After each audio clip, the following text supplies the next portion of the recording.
नमस्कार मित्रांनो, स्वागत आहे तुमचं आपल्या भटकंती या चॅनलमध्ये।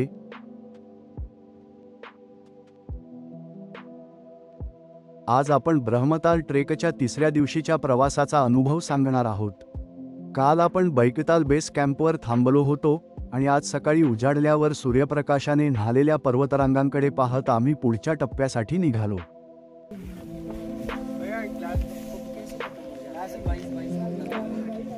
बैकताल बेस कॅम्प सोडून आम्ही हळूहळू उंचावर चढाई सुरू केली। आजचा प्रवास थोडासा कठीण होता कारण उंची वाढत होती आणि हवाही पातळ होत होती। सुरुवातीला हवामान एकदम छान, उन्हाळ आणि प्रसन्न वाटत होते। डावीकडे आणि उजवीकडे पसरलेले बर्फाच्छादित डोंगर आणि त्यातून डोकावणाऱ्या हिरव्या झाडांची शाल खरंच मन मोहून टाकणारी दृश्ये होती।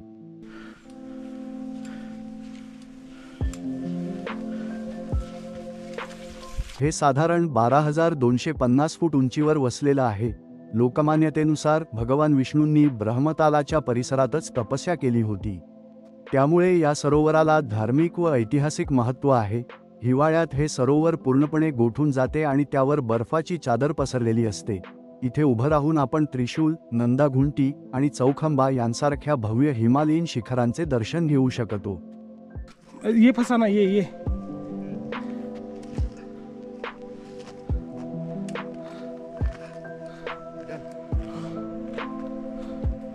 बैकताल।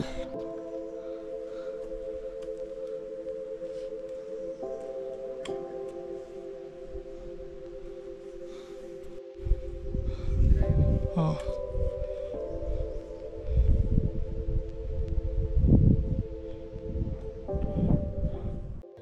गाइड्स लोग होते हैं ना पुराने, वो हमें बताते हैं, फिर हमें थोड़ा बहुत जानकारी मिलता है। मतलब ऐसा सटीक दम भी नहीं है, बट इसको बोलते हैं कि मतलब देविया टाइप का है, थोड़ा एक धार्मिक टाइप।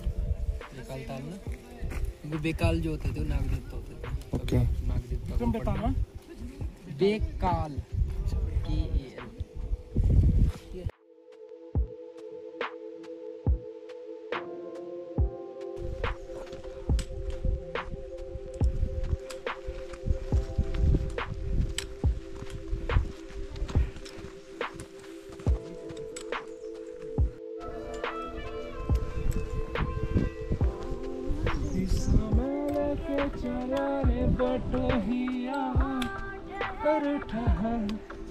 सुहानी सी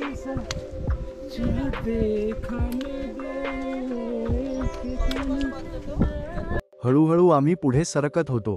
पायवाट कधी दाट जंगलातून जात होती तर कधी डोंगराच्या कडेवरून।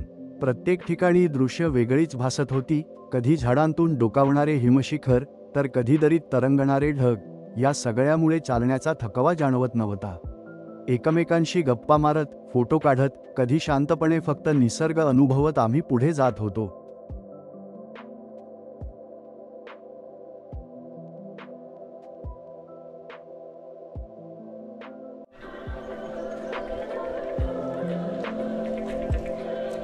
डांस डांस करो, डांस करो, डांस। वीडियो निकल रहा हूँ, यूट्यूब पे वायरल करूंगा।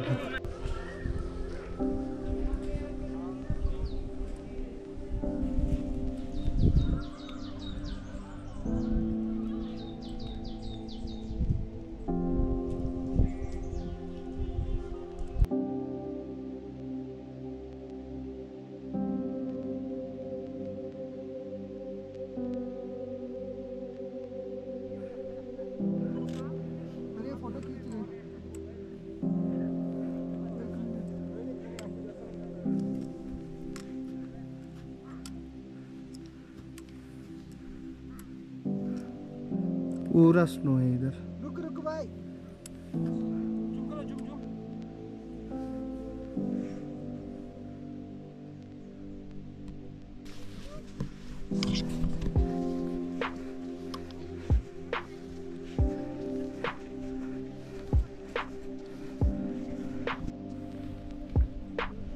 चलिए जी, ये पीछे 8 लोग, चलिए आइए। बहुत हो गया, आधे घंटा। भाई कश्यप भाई इधर से ले लो भाई।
बहुत मस्त वीडियो है जो भी है।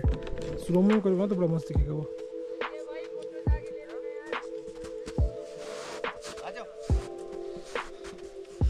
आपका वीडियो लेने? हाँ वो ले रहे कौन हैं, ले लो? ले रहे हैं सामने वाला। इधर थे ना, उधर से ले। आ जाओ भाई लोग।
चूल्हे से टाइट करना पड़ेगा, जो जो अंगूठी है ना एकदम धुलते हैं वो पैर पूरी पूरा बॉडी आएगा ना तब हम करेंगे पूरा पैर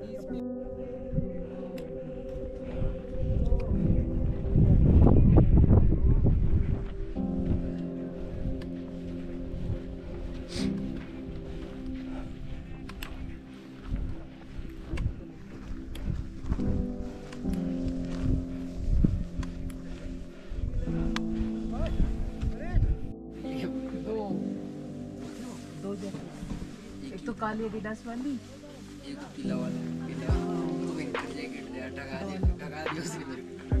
ये मैंने उस दिन तो बोला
अचानक हवामानाने कसा रंग बदलला ते पाहायलाच हवं होतं। आधी हलकं धुकं जमा झालं, मग ढग एकत्र आले। काही क्षणातच वारा वाढला आणि लहान लहान बर्फाचे कण हवेत तरंगायला लागले। सुरुवातीला ते जणू कापसासारखे वाटत होते। गालावर, हातावर पडताना एक थंडगार स्पर्श जाणवत होता, पण थोड्याच वेळात बर्फवृष्टी वाढू लागली।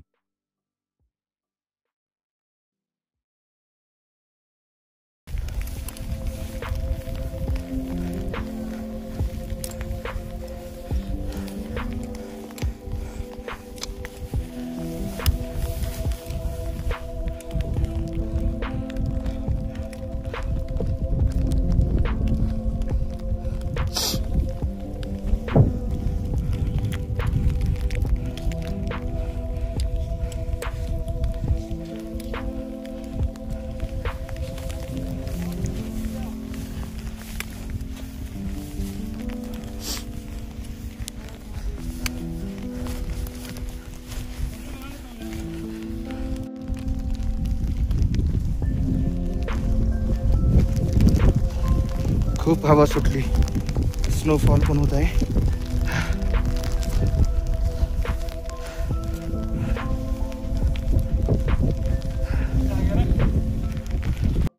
संपूर्ण परिसर आता पांढऱ्या शुभ्र रंगात न्हाऊन निघाला. झाडांच्या फांद्या बर्फाच्या ओझ्याने झुकल्या होत्या, पायवाट स्लिप झाली होती. प्रत्येक पाऊल जपून टाकावं लागत होतं. बर्फवृष्टीमध्ये चालणं हे खरंच एक वेगळं साहस होतं.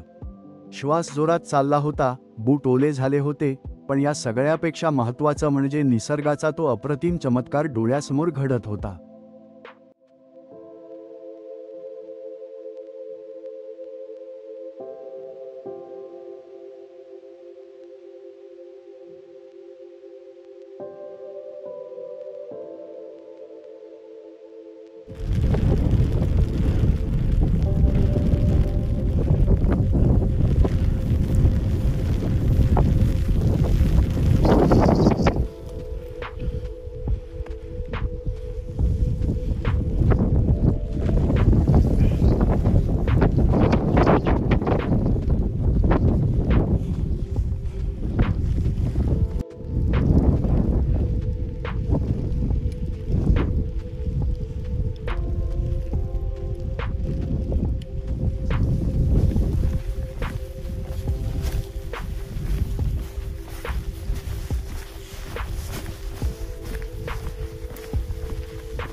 आम्ही बर्फवृष्टीमध्ये चालत चालत फक्त ब्रह्मताल लेकच्या बेस कॅम्पपर्यंत पोहोचलो.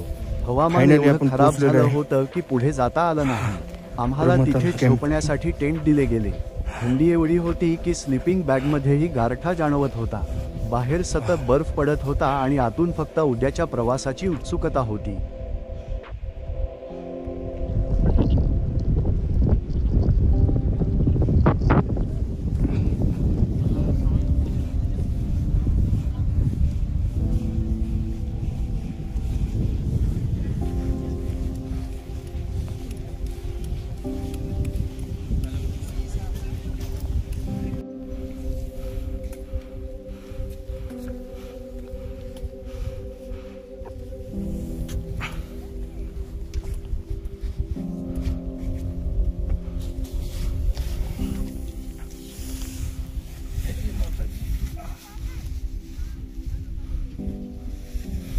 सकाळी डोळे उघडले तेव्हा अजूनही सभोवताली शुभ्र पांढरा बर्फ दिसत होता, पण हवामान स्वच्छ झालेलं होतं. आकाश निळं आणि सूर्यकिरण बर्फावर चमकत होते. एकदम पोस्टकार्ड सारखं दृश्य. आम्ही पटकन तयार झालो, गरम चहा घेतला आणि ब्रह्मताल लेककडे निघालो. हातात काठी, खांद्यावर बॅग आणि मनात प्रचंड उत्साह. आता आपण जाणार आहोत ब्रह्मताल लेक पाहण्यासाठी. इथून स्ट्रेट वरती गेल्यानंतर वरती आहे. आणि हा माझा फ्रेंड काय करते पाहतो मी सगळे.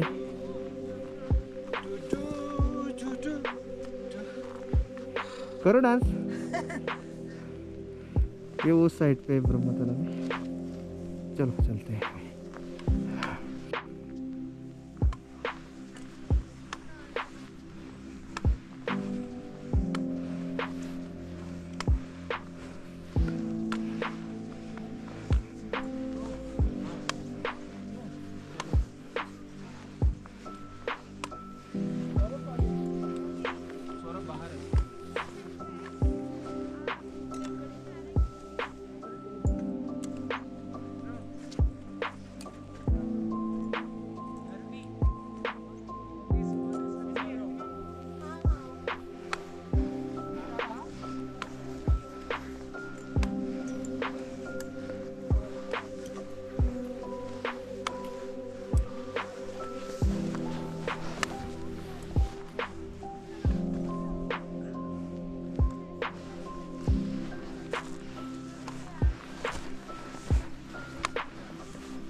लेककडे जाणारी वाट थोडी कठीण होती, कारण अजूनही रस्त्यावर बर्फ होतं.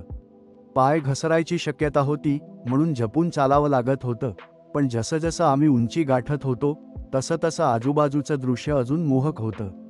एका बाजूला हिमालयाची उंच शिखरं, दुसऱ्या बाजूला शांत जंगलं आणि मध्ये आम्ही छोटासा ट्रेकर्सचा ग्रुप. गिरेगा थकी थे जब लास्ट से मैं मौसम खुल भी गया.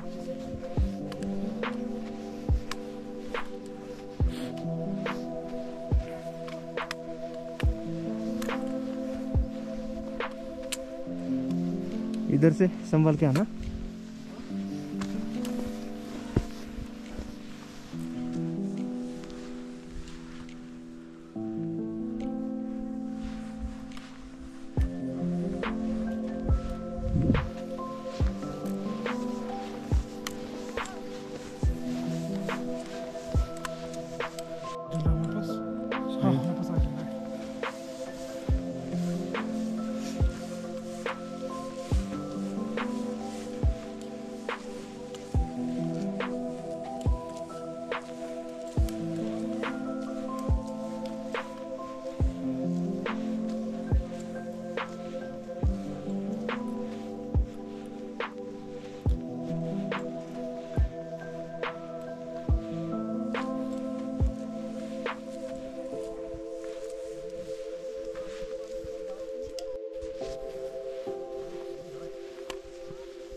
Somebody was going to sleep with him.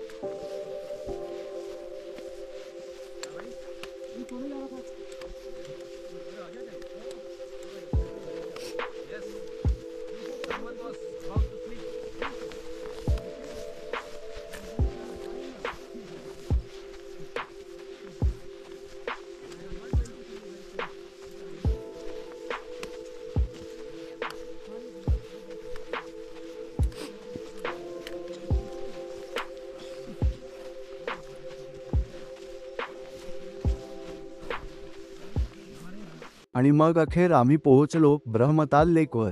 साधारण 12,250 फूट उंचीवर वसलेलं हे सरोवर एकदम जादुई वाटतं.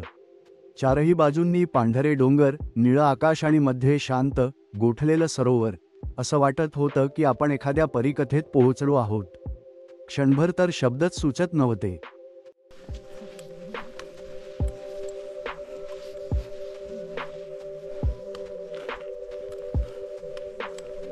ब्रह्मताल लेक.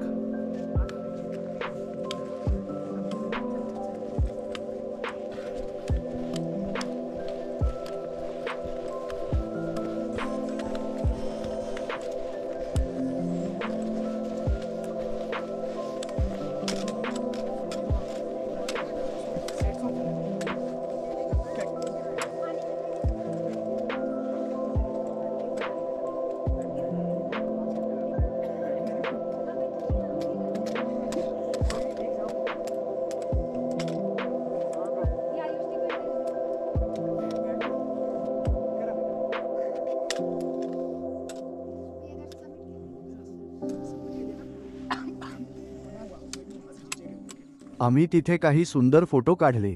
सगळेजण इतके खुश होते की चेहऱ्यावरचा आनंद बर्फात सुद्धा लपला नाही. प्रत्येक फोटो एकदम अविस्मरणीय झाला. थोडा वेळ तिथे घालवल्यानंतर आम्ही परतीचा प्रवास सुरू केला. मागे वळून ब्रह्मताल लेककडे शेवटचं एकदा पाहिलं आणि मनात ठरवलं, हा अनुभव आयुष्यभर जपायचा आहे. पुढचा प्रवास थोडा उताराचा होता, पण मन मात्र अजूनही त्या सरोवराच्या सौंदर्यात रमलं होतं.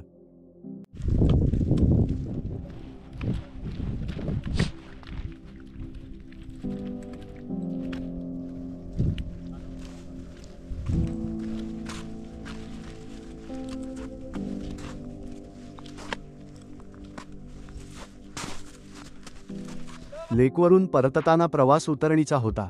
सुरुवातीला थोडा कठीण वाटत होता, कारण पायाखाली अजूनही बर्फ होता. पण जसं खाली येऊ लागलो तसा रस्ता थोडा सोपा वाटू लागला. उंचावरून दिसणारी पर्वतरांग मागे सरकत होती आणि मन मात्र अजूनही त्या क्षणांमध्ये रमून गेलं होतं.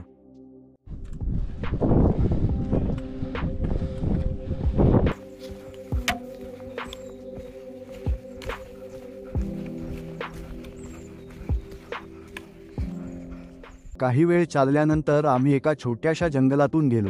उंच उंच देवदाराची झाडं, पानांतून डोकावणारे सूर्यकिरण आणि पक्ष्यांचा मंद स्वर, एकदम शांत आणि सुंदर वातावरण. बर्फवृष्टीमधलं ते साहस मागे ठेवून आता आम्ही हिरवाईतून उतरत होतो. खरंच हिमालयाचं प्रत्येक रूप वेगळं आणि मोहक आहे.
हळूहळू पायवाट संपत आली आणि आम्ही पुन्हा गावाकडे लोहाजुंग मार्केटकडे पोहोचलो.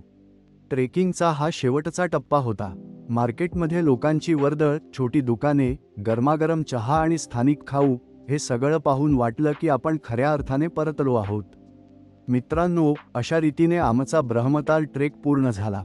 तिसऱ्या दिवशीची बर्फवृष्टी, चौथ्या दिवशीचं अप्रतिम ब्रह्मताल सरोवर आणि परतीचा हा अविस्मरणीय प्रवास, प्रत्येक क्षण मनाला स्पर्शून गेला.